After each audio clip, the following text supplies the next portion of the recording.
তোমাদের 3টা নিয়ম পালন করা লাগবে। কয়টা নিয়ম? কয়টা নিয়ম? এক নম্বরে আমার আল্লাহ ডাক দিলে 1 নম্বর নিয়ম, গায়ের সঙ্গে গাও লাগা বসা লাগবে, মাঝে মধ্যে ফাঁক রাখা যাবে না। 2 নম্বর নিয়ম, আজেবাজে কথা বলা যাবে না, দিলের কানে বক্তার কথাগুলো শুনতে হবে। 3 নম্বর নিয়ম, বক্তা যে কথাগুলো বলবে তা আমলের নিয়তে শুনতে হবে। এই 3টা নিয়ম যদি পালন করে শুনতে পারেন না, যে নাকি আমি পাবো না আপনারা পাবেন। আল্লাহ বলেছে এই 3টা নিয়ম যদি পালন করে তোমরা কথা শুনতে পারো, প্রত্যেকটা বক্তার প্রত্যেকটা কথার বিনিময়ে তোমরা 10টা করে নেকি পাইবা। বলেন সুবহানাল্লাহ। মারে ভাগ্য ভালো না খারাপ? ভাগ্য ভালো। কেন এই মাহফিলের মধ্যে বসছি, আজকে কত কথা বলবো রে মা, কোনো হিসাব নাই। ও মা, এমন হতে পারে 1000 কথা, এমন হতে পারে 1,00,000 কথা। না ভুল কথা বলছি বলেন তো? এই 1,00,000 কথার বিনিময়ে, 1000 কথার বিনিময়ে যদি একটা কথার বিনিময়ে 10টা করে নেকি পান, তাহলে আজকে কত নেকি আপনারা পাবেন মারে হিসাব করে রাখতে পারবেন না। আমার তো রোগী মারে, এই জন্য মা বোনরা আল্লাহর দরবারে বসছেন, আমল নিয়তে বসবেন। আমার মা বোনরা খেয়াল করেন, আমার আল্লাহ রাব্বুল আলামিন বলেছে এই দুনিয়ার মানুষ, এই নরসিংদীর মহিলারা তোমরা শুনে নাও, এই দুনিয়ায় পুরুষকে দিয়েছি আমি, আমার নবীকে দিয়েছি পুরুষ মানুষকে ইঙ্গিত দেওয়ার জন্য। আমার নবীকে ফলো করো তোমরা। আমার নবী কেমনে চলেছে, আমার নবী কিভাবে চলেছে, আমার নবী কেমনে নামাজ পড়ছে, আমার নবী কেমনে দুনিয়ার মধ্যে চলেছে, গরিবি খানা খাইছে, ভালো বিছানায় শুইছে না কি করেছে, তোমরা আমার নবীকে ফলো করো। নবী যেমনে যেমনে চলছে ও নরসিংদীর পুরুষেরা তোমরা তেমনে তেমনে চলো। আরে মহিলারা, আমি তোমাদের জন্য, আমি তোমাদের জন্য স্যাম্পল স্বরূপ আরে ওই নবীর কলিজার টুকরা বেটি ফাতেমাতুজ জোহরাকে পাঠাইছি। বলেন সুবহানাল্লাহ। আমাদের কাকা আমরা কাকে ফলো করব? ফাতেমাতুজ জোহরাকে। ফাতেমাতুজ জোহরাকে ফলো করব বলছেন আল্লাহ। তার কারণ মহিলাদের সর্দার হবেন মা ফাতেমা। বলেন সুবহানাল্লাহ। এ মা, তাহলে ওই ফাতেমা আমাদের সর্দার হবে, কিন্তু মা ফাতেমাকে ফলো করা লাগবে। মারে, আপনারা কি জানেন যে নবীর বিটি ছিল কয়জন? কথা বলেন তো, কথা বলেন তো। আমার মা, আমার বোনেরা, আমার দরকার মা বোন জানি, কেউ জানে 4 জন, কেউ জানে 3 জন, কেউ জানে 2 জন।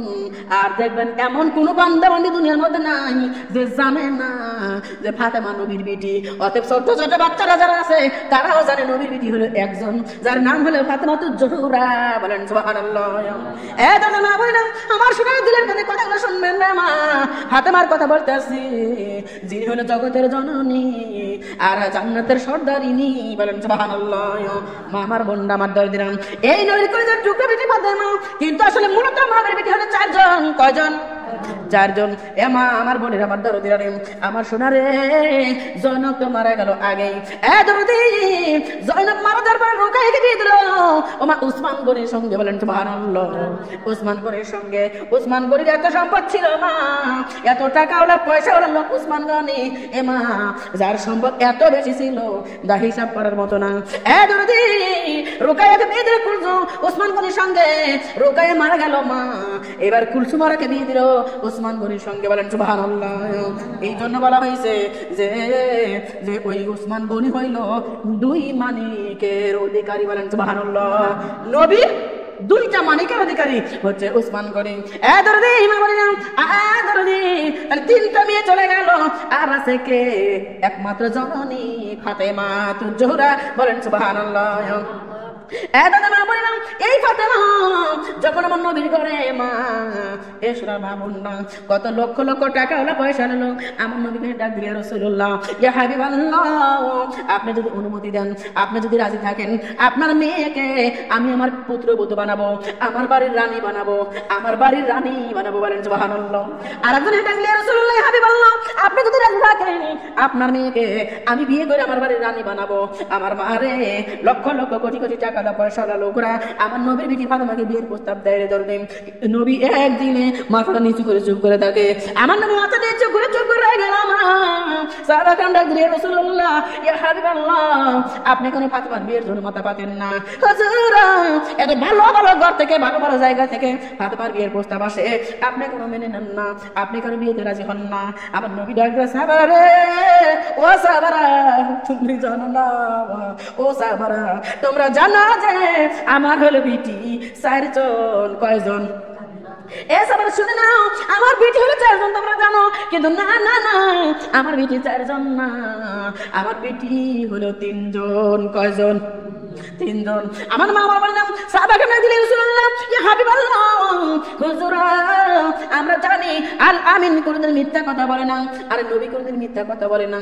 ও রাসূল গো, আমরা আপনাকে বিশ্বাস করি, কিন্তু হুজুর কোন জন আপনার বিটি না, কোন জন আপনার মেয়ে না, আমরা যদি একটু জানিয়ে দিতেন আমরা খুশি হইতাম। আমার নবী ডাক দিয়ে বলে সাহাবারা রে, জয়নব আমার বিটি, রুকাইয়া আমার বিটি, কুলসুম আমার বিটি রে, কিন্তু ফাতেমা তো জোহরা ইনি আমার বেটি না, ইনি আমার বেটি না।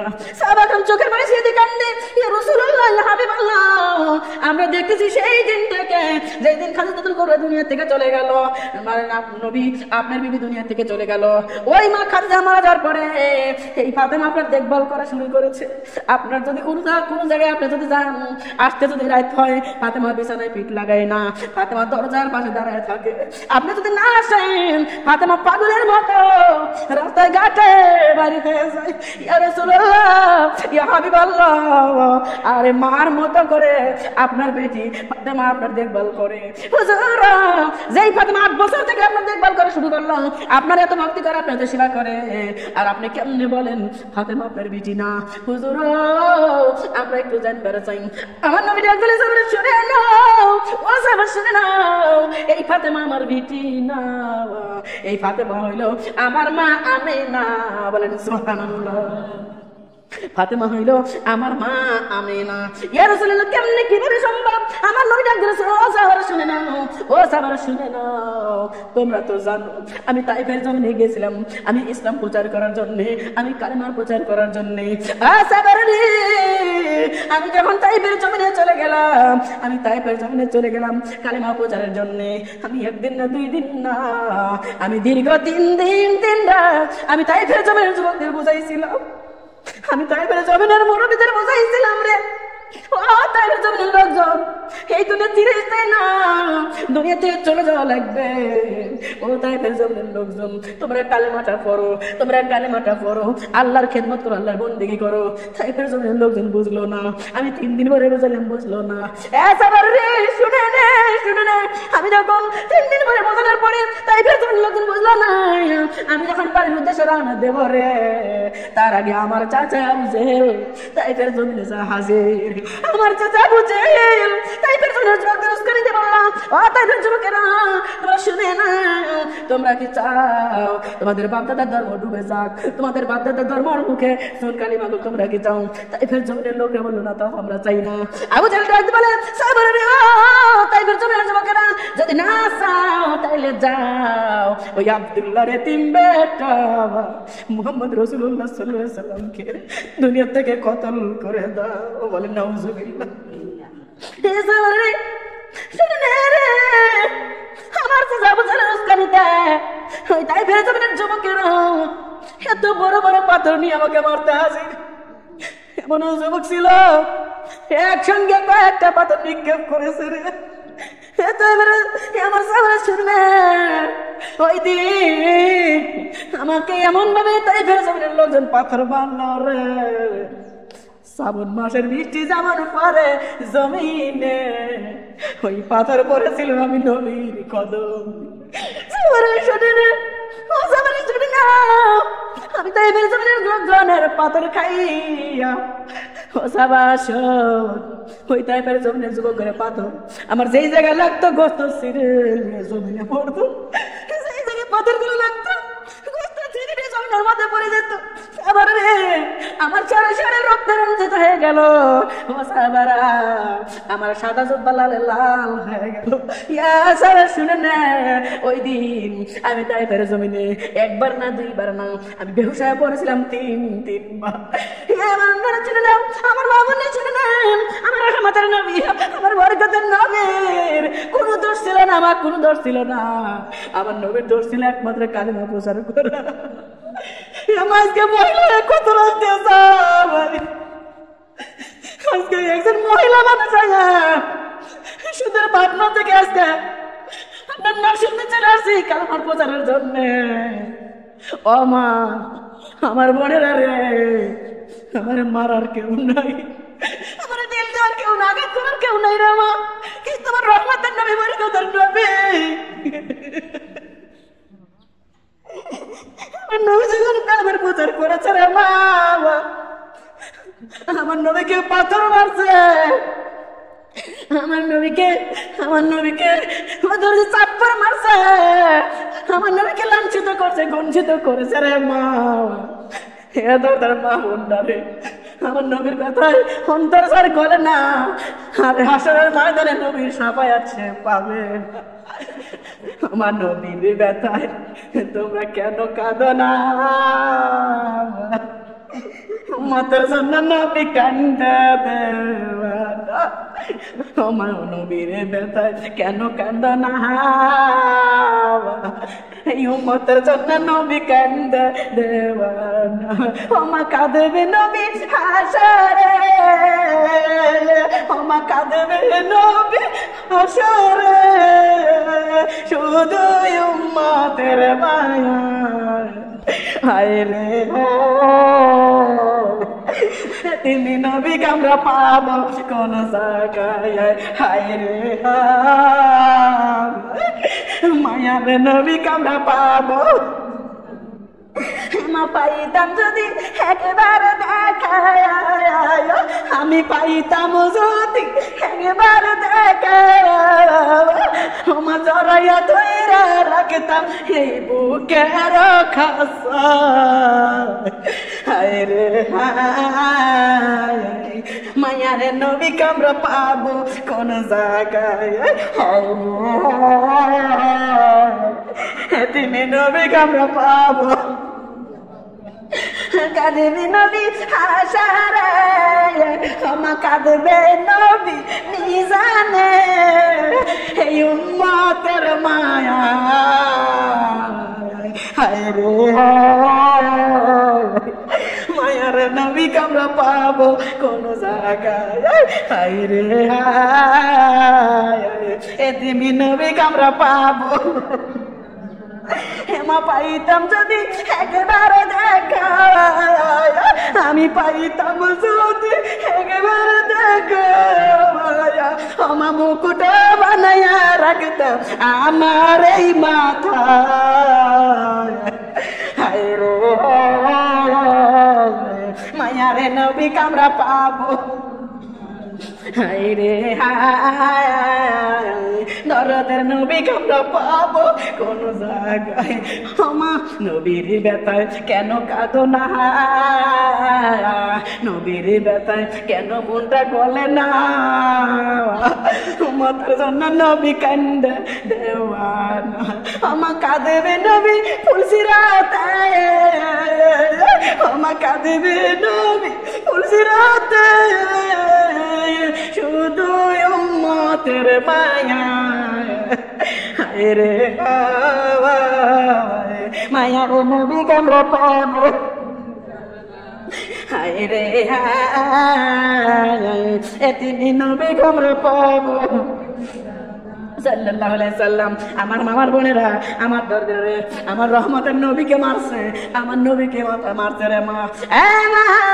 এখন যদি সেই যুগ তার মা নবীর প্রেমের জন্য, নবীর জন্য জীবন বরবাদ করে দিতাম, তবু দেখে দিতাম নবীর গায়ে হাত তোলে রে মা। দরদের মা বোনরা খেয়াল করেন, শুনেন আমার বোন, আমার দরদেরা, আমার রহমতের নবী বলতেছে সাহাবারা রে, ওই দিন আমি তাইফের জমিনে 3 বার বেহুশ হয়ে পড়ছিলাম। সাহাবারা রে আমার সঙ্গে যে চাবি ছিল, যে চাবি আমাকে সঙ্গে করে নিয়ে আসে, আমরা যখন বাড়ির মধ্যে দিলাম, ও সাবাসম মা রুকায় ডাক দিল, আব্বা আপনার কি একাই ঠেকা পড়ছে? মা কুলসুম ডাক দিল, আব্বা আপনি একা গেছেন কেন? আর 5 জন নিয়ে যাবেন পারেন নাই? ও আব্বা কেন মহান আল্লাহ আপনি কেন একা একা গেলেন? আপনার কে নিলেন না কেন? নানান রকম প্রশ্ন করতেছে রুকায়া, নানান রকম প্রশ্ন করতেছে মা কুলসুম। আর আমার ছোট্ট বেটি ফাতেমা ডাক দেয়, ও আমার বোনেরা রে, আমার আব্বারে ব্যথা দিয়ে কথা বলো না, আমার আব্বার মনে কষ্ট দিও না রে, আমার আব্বার রেস্টের দরকার, আব্বা আপনি ঘরে যান। আমার মা বোনরা, আমার নবী বলে, আমি ঘরের মধ্যে গেলাম, জলচকের উপর শুইয়া আমি একটু শুয়ে পড়লাম জলচকের উপরে। এমা ওই অবস্থায় আমার নবী বেহুশ হয়ে গেছে, আমার রক্তে রঞ্জিত অবস্থায় গায়ে গায়ে এতটা জ্বর এসেছে, আমার নবী বেহুশ। আমার নবী ডাক দিলে, সাহাবারা শোন, আমি যখন বেহুশ অবস্থায় ওই জলচকের উপর ছিলাম, আমি হঠাৎ করে দেখি আমার মা আমেনা আমার পাশে হাজির। বলেন সুবহানাল্লাহ। আমার মা আমেনা আমার কাছে হাজির হইয়া আমার মাথার ঘুরে বসিয়া আমার মাথাটা মায়ের রানের উপর তুলল। মায়ের রানের উপর তুলিয়া আমার মা একটা যে তেল গরম করে কয়ে আমার ব্যথার জায়গায় দিতেছে রে, আমার গাতে ব্যথার জায়গায় দিতেছে, রক্তের জায়গায় দিতেছে, আর এক হাত দিয়ে আমার মামার মাথা লাটতেছে। আমার মামা, আমার বোনেরা, আমার সাহাবা, আমার নবী ডাকবে সাহাবা রে। আমি তখন ঘুমের মধ্যে যখন দেখলাম মা আমেনা আমার কাছে চলে আসছে, আমি খুব করে মা আমেনার হাতটা ছেড়ে ধরছি। মা গো, ও মা, তুমি যদি থাকতা মা, আমাকে তাইফের জন্য লোকজন মারতো না, আমাকে ইহুদিন নাসারারা মারতো না। ও মা, আমার আব্বাও নাই, আমার মাও নাই, আমার কত লোক পাগল বলে মারে, আমার কত লোক এতিম বলে মারে, আমার কত লোক আমার পাশে কেউ নাই জন্য আমার মাইয়ার সুযোগ পায়, আমার আঘাত করে সুযোগ পায়। মা তুমি আইছো যেহেতু মা, আমি কিন্তু তোমার যাইতে দেবো না। আমি কথা বলতে বলতে আমার হুঁশ ফিরে আসলাম। আমি হুঁশ ফিরে দেখি এখন আমার মার হাতটা আমার হাতের মধ্যে। বলেন সুবহানাল্লাহ। আমার মনে বিশ্বাস আমার মাকে আর যাইতে দেয় নাই। আমি মাথাটা উঁচু করে দেখি ওটা আমার মা ছিল না, ওটা ছিল আমার এই মা ফাতেমা। বলেন সুবহানাল্লাহ। আমি ওই দিন থেকে জানি এটাই আমার মা, এটাই হলো আমেনা। ফাতেমার রূপ ধরে আমার কাছে এসে বলেন সুবহানাল্লাহ।